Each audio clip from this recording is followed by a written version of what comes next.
வரலாறு படிச்சுட்டு இருக்க பசங்களை கொண்டு போய் பயாலஜி கிளாஸில் விட்ட மாதிரி இருந்தது எனக்கும் தோழர் சுந்தரவல்லி அவர்களுக்கும். இந்த திரைப்பட உலகத்தை பற்றி எங்களுக்கு பெரிய அளவுக்கு அறிமுகம் இல்லை. ஆனால் குணாஜி தோழர் வந்து சொன்னார், இந்த மாதிரி நம்ம தெரிந்த தம்பி ஒருவர் ஒரு சமூக அக்கறையோடு மண்ணின் மீது ஒரு நேசத்தோடு ஒரு படம் எடுத்திருக்கிறாரு, அதனுடைய விழாவிற்கு நீங்கள் வர வேண்டும் என்று சொன்னார். அந்த அடிப்படையில் உங்களை எல்லாம் சந்திப்பதில் இன்றைக்கு பெரிய மகிழ்ச்சி. ஒரு அறிமுக இயக்குனரை போல இல்லாமல் அந்த படம் பார்க்கும் பொழுது ஒரு ரொம்ப முதிர்ச்சியான ஒரு நன்றாக ஒரு செதுக்கப்பட்ட படைப்பாக அந்த காட்சிகள் தெரிந்தது. அந்த யூடியூப்பில் அந்த லிங்க் அனுப்பியிருந்தார். அதை பற்றியான இனிஷியலான ஒரு ஆரம்பகட்ட காட்சிகள் இருந்தது. அதில் தலைவர் படம், தேசிய தலைவர் படம் பார்த்தப்போ ஒரு நம்பிக்கை வந்தது. அந்த அடிப்படையில் தொடர் குணா சொன்னார்னா சரியாக இருக்கும் அப்படிங்கிறதுல நான் வந்திருக்கிறேன். நான் அதில் இந்த மேடையிலே நான் ஐயா நாஞ்சில் சம்பத் அவரை சந்தித்ததில் பெரிய மகிழ்ச்சி. நாங்களெல்லாம் இன்றும் பார்க்கக்கூடிய கவனிக்கக்கூடிய ஒரு சிறந்த என்ன சொல்கிறது, பல்வேறு வரலாறுகளையும் அரசியலையும் தொகுத்து பேசக்கூடியவர். பல்வேறு ஆளுமைகள் இந்த மேடைகளில் இருக்கிறார்கள். அவர்கள் அனைவருக்கும் நான் எனது வணக்கங்களை தெரிவித்துக் கொள்கின்றேன். இந்த திரைப்படத்தில் அவங்க சொன்ன செய்தி, இயக்குனர் சொன்ன செய்தியிலிருந்து நான் பார்க்கும் பொழுது ஒரு சமூக அக்கறையோடு இயங்கக்கூடிய ஒரு கதாநாயகனை அவர் முன்னிறுத்துகிறார்.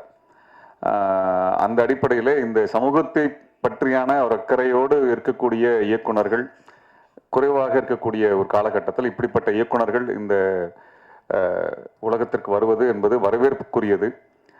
கதாநாயகனாக நடித்திருக்கக்கூடிய மதியழகன் அவர்கள் அது முதல் படம் என்பது போல தெரியவில்லை, நன்று ஒரு பயிற்சி பெற்ற ஒரு நடிகரை போல அதில் மிளர்ந்திருக்கிறார்.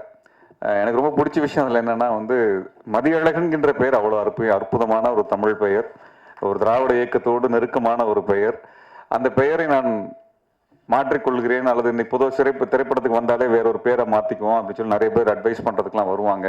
அதையெல்லாம் கடந்து அந்த பெயரோடு இருப்பது என்பது ஒரு பெரும் மகிழ்ச்சியாக இருக்கிறது. இந்த திரைப்படத்தை இயக்கிய இயக்குனர் கார்த்திக்குமார் அவர்கள் ஒரு அறிமுக இயக்குனரை போல இல்லாமல் மிக பொறுப்புணர்வோடும் மிக நேர்த்தியாகவும் இந்த படைப்பை படைத்திருப்பதை போல தெரிகிறது. இந்த படத்தோட கதை முழுமையாக எனக்கு தெரியல, என்ன சொல்ல வர்றாங்கன்னு தெரியல. ஆனால் தேசிய தலைவர் படம் இருக்கிறது, ஈழம் என்கின்ற பெயர் வருகிறது. அந்த வகையில் ஒரு பெரிய மகிழ்ச்சி. ஏன்னால் அதையெல்லாம் பேசக்கூடிய சூழல், அதற்கான அனுமதி இல்லாத ஒரு இடம். எப்படி யூடியூப்ல அதெல்லாம் அனுமதிச்சாங்கன்னு தெரியல.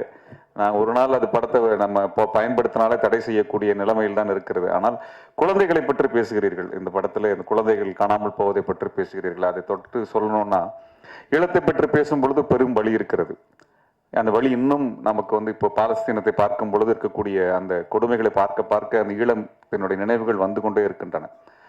அதனுடைய கொடுமைகளை நாம் பேச வேண்டியது இருக்கிறது, உரத்து பேச வேண்டியது இருக்கிறது. அதுவும் திரையுலகம் எடுத்து செல்ல வேண்டிய பொறுப்பு இருக்கிறது. இன்றைக்கு பாலஸ்தீனத்தில் நடக்கக்கூடிய படுகொலைகளை குறித்து பாலிவுட்டில் இருக்கக்கூடிய, ஹாலிவுட்டில் இருக்கக்கூடியவர்கள், இது போன்ற உலகத்தில் இருக்கக்கூடிய பல்வேறு திரையுலகத்தை சார்ந்தவர்கள்லாம் வெளிப்படையாகவே பேச ஆரம்பித்திருக்கிறார்கள். அமெரிக்காவினுடைய அரசாங்கத்திற்கு எதிராகவே அந்த அரசாங்கத்தை விமர்சித்து ஹாலிவுட்டினுடைய முன்னணி நடிகர்கள், இயக்குனர்கள் தொடர்ச்சியாக அதை குறித்து பேச ஆரம்பித்திருக்கிறார்கள், பேசுகிறார்கள்.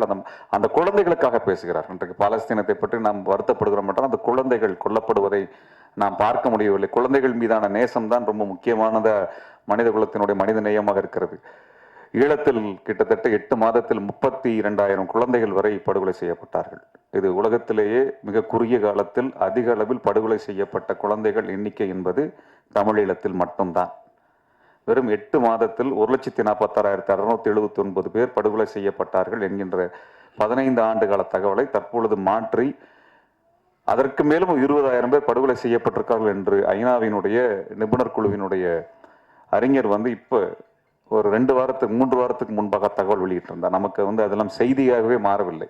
20,000 பேர் எண்ணிக்கை, 1 அல்ல 2 அல்ல, 1,46,000 பேர்லிருந்து 1,67,000 பேர் என்று அந்த கணக்கு சொல்லும் பொழுது 20,000 பேருடைய அந்த இறப்பு நமக்கு ஒரு எண்களை போல ஒரு நம்பர்ஸா நம்ம கிராஸ் பண்ணி போறோமோ அப்படிங்கிறது இருக்குது. அதுல ரொம்ப அந்த துயரத்தை தாங்க முடியாத காரணங்கள் என்னன்னா, நம்ம ராமேஸ்வரம் தனுஷ்கோடி பகுதியில் இருந்து ஒரு 10-15 கிலோமீட்டர் தொலைவில் இருக்கக்கூடிய இந்த இடத்தின் பேர் மன்னார் மாவட்டம்னு பேரு. போர் ஆரம்பித்த பொழுது 2008 போர் ஆரம்பித்த பொழுது மன்னார் மாவட்டத்தினுடைய மக்கள் தொகை 32,000 சொச்சம் பேர், 32,400 பேரோ 800 பேரோ இருந்தாங்க. 8 மாதம் கழித்து போர் முடிந்த பிறகு மன்னார் மாவட்டத்தினுடைய மக்கள் தொகை, தமிழர்களுடைய மக்கள் தொகை வெறும் 480 பேர். வெறும் 480 பேர். இது இந்த தகவல் எந்த ஊடகத்திலும் எந்த இடத்திலும் வரவில்லை. ஐநாவினுடைய அறிக்கைக்கு நாங்கள் அதனுடைய ஆதாரங்களை அனுப்பியிருந்தோம். 2009 2010 இதெல்லாம் அனுப்பியிருந்தோம்.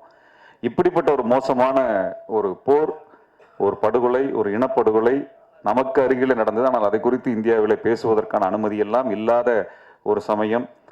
இந்த இனத்தினுடைய மானத்திற்காகவும், இந்த இனத்திற்கு என்று ஒரு தேசம் வர வேண்டும் என்று போராடிய தலைவனை குறித்து எங்கும் பேச முடியாது, அவர் புகைப்படத்தை கூட பயன்படுத்த முடியாது என்கின்ற ஒரு சூழலில் அந்த படத்தை ஏதோ ஒரு இடத்தில் கொண்டு வந்து விட வேண்டும் என்று திரைப்படத்தில் கொண்டு வந்திருக்கின்ற வகையில் அவருக்கு எனது பாராட்டத்தை தெரிவித்து, இந்த முயற்சியை முன்னெடுத்த தயாரிப்பாளர்களுக்கும் இதில் கதாநாயகனாக நடிக்கக்கூடியவர்களுக்கும் அதனுடைய தொழில்நுட்ப கலைஞர்களுக்கும் இதை மிக திறம்பட இயக்கிய இயக்குனருக்கும் அனைவருக்கும் எனது வாழ்த்துக்களை கூறி விடைபெறுகிறேன். நன்றி, வணக்கம்.